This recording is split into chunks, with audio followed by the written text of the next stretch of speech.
Sarah Martinez had always been small for her age. At 5 feet 2 inches and barely 110 pounds, she looked more like a college student than a soldier when she first walked into the explosive ordnance disposal training facility at Eglin Air Force Base. The other recruits towered over her, their muscled frames filling out their uniforms in ways that made her look like a child playing dress-up in military gear. The whispers started immediately. Behind her back, fellow trainees questioned whether she had the physical strength to handle the heavy protective suits that EOD specialists wore when approaching bombs. The suits weighed nearly 80 pounds, and watching Sarah struggle to even lift one during the first week seemed to confirm everyone's doubts. Her drill instructor, Sergeant First Class Rodriguez, pulled her aside after a particularly difficult training session. "Martinez," he said, his voice carrying the weight of years of experience, "I've seen a lot of people come through this program. Not everyone makes it. The work we do out there isn't just about being brave. You need the physical capability to handle equipment that could mean the difference between life and death." Sarah nodded, sweat dripping from her forehead after spending 2 hours learning to move in the protective gear. She had stumbled twice during basic movement drills, and her times for suiting up were consistently the slowest in her class. The other trainees had finished their exercises while she was still adjusting her helmet. But Sarah had something that couldn't be measured in pounds or lifting capacity. She had an intuitive understanding of how things worked that amazed her instructors when they moved beyond physical training to technical education. While other students struggled to memorize different types of explosive devices and their trigger mechanisms, Sarah could look at a diagram once and immediately understand not just how it worked, but how it could be safely dismantled. Her background in electrical engineering, which she had studied for 2 years before enlisting, gave her an advantage that became more apparent as training progressed. When instructors presented complex scenarios involving improvised explosive devices with multiple triggers and fail-safes, Sarah could trace the circuits in her mind and identify the safest approach while others were still trying to understand the basic layout. The problem was that this intellectual capability meant nothing if she couldn't physically perform in the field. Her classmates reminded her of this regularly. During lunch breaks, she would often eat alone while listening to conversations about whether she would even graduate from the program. Some made bets about when she would wash out. "She's smart. I'll give her that," one trainee said, unaware that Sarah could hear him from the next table. "But this isn't a classroom. When you're in a combat zone and there's a 200-pound device that needs to be moved, intelligence doesn't help if you can't lift it." The physical challenges continued to mount as training intensified. During a simulation exercise in the 3rd week, Sarah's team was tasked with approaching and disarming a mock explosive device placed in a confined space that required crawling through a narrow tunnel while wearing full protective gear. The tunnel was barely wide enough for the bulky suits, and the weight made movement extremely difficult. Sarah watched as her teammates navigated the tunnel with varying degrees of success. When her turn came, she could barely move forward. The weight of the suit pressed down on her smaller frame, and she found herself stuck halfway through the tunnel, unable to generate enough force with her arms to pull herself forward. She had to be pulled out by her teammates, red-faced and exhausted. Sergeant Rodriguez called her into his office that evening. The small room was lined with photos of successful EOD graduates, their faces serious and confident. Sarah felt none of that confidence as she sat across from her instructor. "Martinez, we need to have an honest conversation," he began. "Your technical scores are the highest I've seen in 15 years of training. Your understanding of explosive devices and electronics is exceptional, but technical knowledge alone won't keep you or your team alive." He pulled out her file and flipped through pages of evaluation reports. "Your physical performance scores are concerning. The suit exercise today was a problem, but it's not an isolated incident. You've struggled with every physical component of this training." Sarah knew this conversation was coming, but hearing it spoken aloud made her stomach tighten. She had worked harder than anyone in her class, staying after hours to practice movements in the protective gear, doing additional physical training on her own time, but the gap between her capabilities and those of her classmates seemed insurmountable. "I understand your concerns, sir," she said carefully, "but I believe I can find ways to work within my physical limitations. I've been developing techniques that use leverage and mechanical advantage rather than pure strength." Sergeant Rodriguez leaned back in his chair. He had seen many recruits over the years, and he recognized the determination in Sarah's voice. But determination alone couldn't change physical realities. "Here's what we're going to do," he said finally.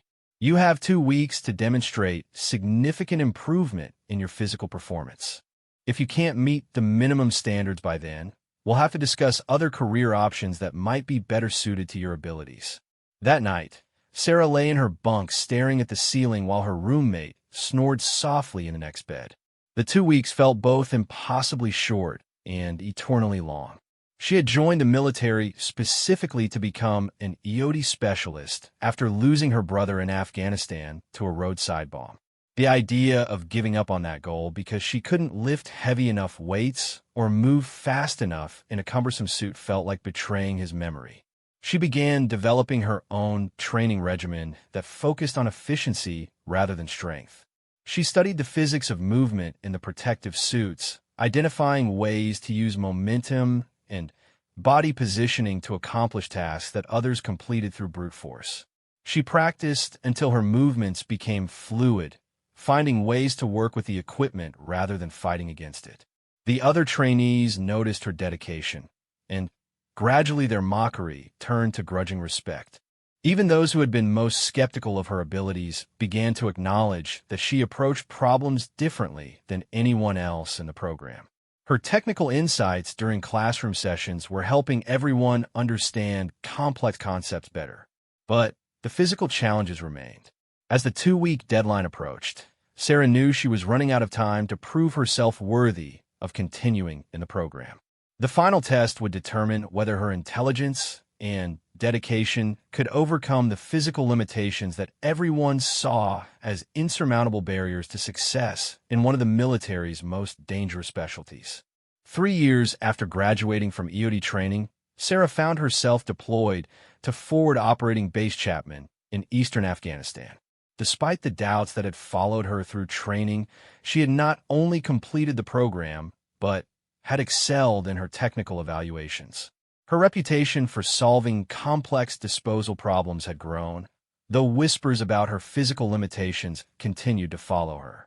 The Forward Operating Base sat in a valley surrounded by rocky hills where insurgents regularly planted improvised explosive devices along the roads used by coalition forces. Sarah's unit was responsible for clearing these devices, a job that required both technical expertise and physical endurance in one of the world's most challenging environments. Her team leader, Staff Sergeant James Wilson, had initially been skeptical about having Sarah assigned to his unit. He had read her file and knew about the concerns raised during her training. However, after working with her for several months, he had developed a deep respect for her abilities, even if he still worried about her physical limitations in certain situations. "Martinez has solved disposal problems that stumped everyone else," Wilson would tell other team leaders. "She sees things in these devices that the rest of us miss. But I still lose sleep wondering what happens if we're in a situation where technical skill isn't enough." That situation was about to present itself in ways that no one could have anticipated. The call came in at 0400 hours on a Tuesday morning in October. A convoy of medical vehicles had been hit by a sophisticated IED while transporting wounded soldiers to a field hospital. The explosion had killed 2 soldiers and wounded 6 others, but that wasn't the worst part.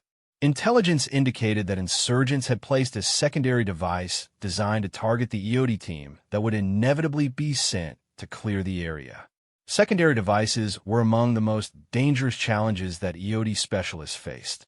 They were specifically designed to kill bomb disposal experts and often incorporated anti-tamper mechanisms that would trigger the device if approached incorrectly.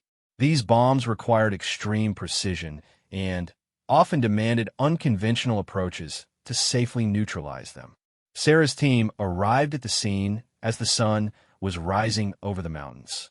The primary blast site was a crater in the middle of the dirt road, surrounded by the twisted remains of the lead vehicle in the convoy. Medical personnel had already evacuated the wounded, but the area remained extremely dangerous. Wilson studied the intelligence reports while Sarah examined the blast pattern. Her trained eye could read the story of what had happened in the way debris was scattered and the shape of the crater. The primary device had been sophisticated, using a shaped charge designed to penetrate armored vehicles. But her concern was focused on what they couldn't see. "The secondary device is here somewhere," she said, scanning the area around the blast site. The intelligence reports said the insurgents were observed in this area for several hours before the attack. They had time to prepare something elaborate. Wilson nodded grimly. Secondary devices were often placed where EOD teams would be most likely to set up their equipment or along the routes they would use to approach the primary blast site. The insurgents understood EOD procedures and used that knowledge against them. The team spent 2 hours conducting a careful search of the area using metal detectors and ground-penetrating radar. They found several pieces of metallic debris from the destroyed vehicle, but nothing that indicated the presence of a secondary device. As the morning heat began to intensify, Wilson was starting to wonder if the intelligence had been incorrect. Then, Sarah noticed something that everyone else had missed. About 30 meters from the primary blast site, there was a slight depression in the ground that looked natural, but had an almost imperceptibly regular shape. She approached it carefully, using her metal detector to probe the area. "I've got something here," she called out. The detector indicated the presence of metal about 2 feet below the surface, in a configuration that suggested a buried device. The team established a safety perimeter while Sarah began the careful process of exposing the device. Using small brushes and hand tools, she slowly removed dirt and debris until the outline of a complex mechanism became visible. What she uncovered made her blood run cold. The device was unlike anything she had encountered before. It appeared to be a large artillery shell that had been converted into an IED, but it was surrounded by a network of additional explosives connected by a web of wires. Multiple trigger mechanisms were visible, including what appeared to be a pressure plate, a mercury switch that would activate if the device was tilted, and a timer mechanism that was still counting down. "Wilson, you need to see this," Sarah said, her voice steady despite the complexity of what she was facing. When the team leader approached and looked into the excavated area, his expression grew grave. "I've never seen anything like this," he admitted. "The number of trigger mechanisms makes this extremely dangerous to approach, and that timer suggests we're working against a deadline." Sarah studied the device carefully, tracing the wire connections with her eyes and trying to understand the logic of how it had been constructed. The insurgents had clearly invested significant time and expertise in creating something that would be extremely difficult to disarm safely. The timer showed 37 minutes remaining. Wilson immediately called for additional support, including a more experienced EOD team from the main base. But the response time would be at least an hour, and they weren't even certain that another team would be able to solve a problem that was already pushing the limits of Sarah's considerable expertise. "We need to evacuate the area and wait for backup," Wilson decided. It was the safe choice, the choice that followed standard operating procedures for dealing with complex devices that exceeded the immediate capabilities of the team on scene. But Sarah was still studying the device, her mind working through the problem in ways that her training had taught her. She could see patterns in the wiring that suggested the bomb maker had followed certain logical principles in the construction. There might be a way to safely neutralize it, but it would require approaching the device in a way that contradicted standard procedures. "I think I can disarm this," she said quietly. Wilson looked at her with concern. "Martinez, this is beyond anything we've trained for. The smart move is to evacuate and let a more experienced team handle it." Sarah understood his caution, but she also knew that the timer was continuing to count down. If the device detonated, it would not only destroy evidence that could help prevent future attacks, but the explosion was large enough to damage nearby buildings where civilians might be taking shelter. Give me 10 minutes to study the configuration, she said. If I can't identify a safe approach by then, we'll evacuate. Wilson agreed reluctantly, knowing that Sarah's technical expertise had solved problems before that had stumped more experienced teams. But as he watched her examine the complex mechanism, he couldn't shake the feeling that they were approaching a situation that would test not just her intelligence, but every aspect of her training and capabilities. The timer showed 28 minutes when Sarah made her decision. She had spent nearly 10 minutes studying the device from every angle, tracing wire connections, and identifying the relationship between the various trigger mechanisms. What she had discovered was both encouraging and terrifying. The bomb was incredibly sophisticated, but it followed an internal logic that she could understand. The multiple trigger mechanisms weren't random. They were designed to create redundancy that would make the device nearly impossible to disarm using conventional approaches. But Sarah had identified what she believed was a vulnerability in the design. I need to suit up, she told Wilson. There's a way to approach this, but I have to get close enough to access the primary circuit board. Wilson felt his stomach tighten. The protective suit would be necessary if Sarah was going to work directly with the device, but it would also limit her mobility and fine motor control. Given her history of struggles with the heavy equipment, he wondered if this was the situation he had always feared would arise. Martinez, are you sure about this? Once you're committed to the approach, there won't be time to reconsider. Sarah looked at the timer, which now showed 26 minutes. I'm sure, but I need the rest of the team to evacuate to a safe distance. If something goes wrong, there's no point in risking everyone. Wilson wanted to argue, but he knew that Sarah was right. The device was large enough that if it detonated while someone was working on it, the explosion would be unsurvivable regardless of protective equipment. He gave the order for the team to fall back to a position 300 meters away, where they could maintain radio communication but would be safe from the blast. Sarah began the process of putting on the protective suit, and immediately she felt the familiar weight settling onto her shoulders. The suit that had been such a challenge during training was now the only thing that stood between her and instant death if she made a mistake. But 3 years of experience had taught her how to work with the equipment rather than fighting against it. As she approached the device, her radio crackled with Wilson's voice. "Talk to me, Martinez. What's your approach?" Sarah knelt beside the excavated area and examined the device more closely than had been possible from a distance. The bomb maker was clever.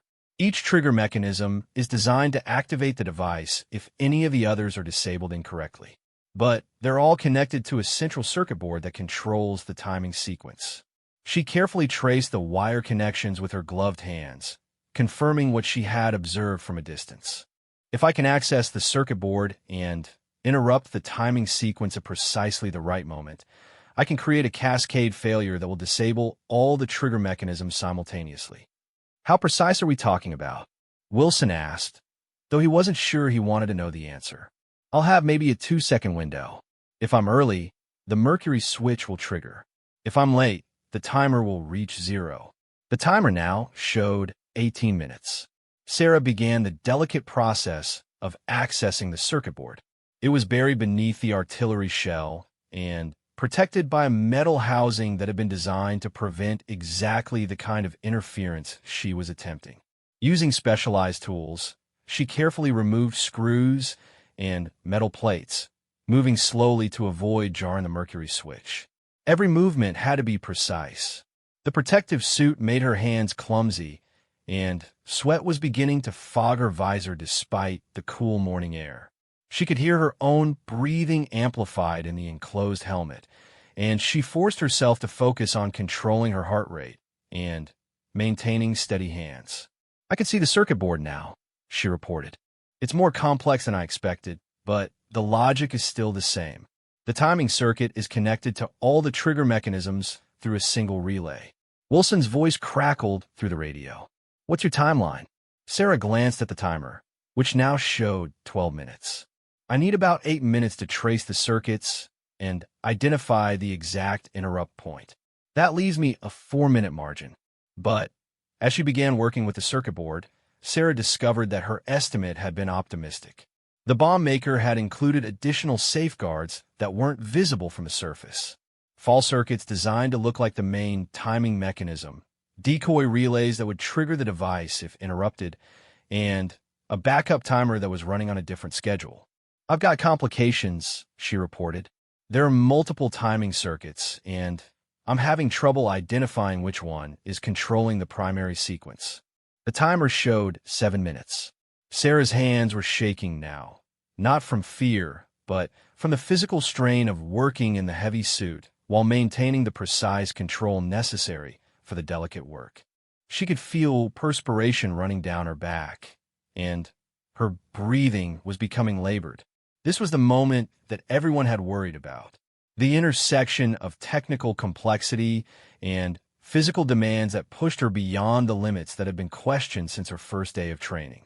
But Sarah had learned something in 3 years of field experience that couldn't be taught in any classroom. She had learned to trust her instincts. Instead of trying to trace every circuit and understand every safeguard, Sarah stepped back and looked at the device holistically. She let her mind process the pattern she was seeing, the way the components related to each other, the logic that guided the bomb maker's choices. "I see it now," she said suddenly. The solution wasn't in the complex web of circuits and safeguards. It was an understanding that the bomb maker had made the same mistake that many clever people made, over-engineering the solution. The timer showed 4 minutes. Sarah identified 3 specific wires that, if cut in the correct sequence within a 2-second window, would create the cascade failure she needed. But the cuts had to be made with surgical precision, and there would be no opportunity for a second attempt. She positioned her tools carefully, took a deep breath to steady her hands, and watched the timer count down. At exactly the right moment, she made the first cut. 1 second later, the second cut, and at the end of the 2-second window, the third cut. The timer stopped at 91 seconds. All the indicator lights on the various trigger mechanisms went dark simultaneously. The device was neutralized. Sarah sat back on her heels, suddenly aware of how exhausted she was. Her radio crackled with Wilson's voice, tight with concern. "Martinez, report your status." "Device neutralized," she replied, her voice steady despite the adrenaline coursing through her system. "All trigger mechanisms are dark. It's safe to approach." When Wilson and the rest of the team reached her position, they found Sarah carefully documenting the device's construction for intelligence purposes. The complex mechanism that had seemed so threatening was now just an elaborate collection of metal and wire. "How did you know it would work?" Wilson asked as Sarah began removing her protective equipment. Sarah looked at the disabled device and then at her team leader. "I didn't know, but I understood the problem well enough to make an educated guess. Sometimes that's all we have."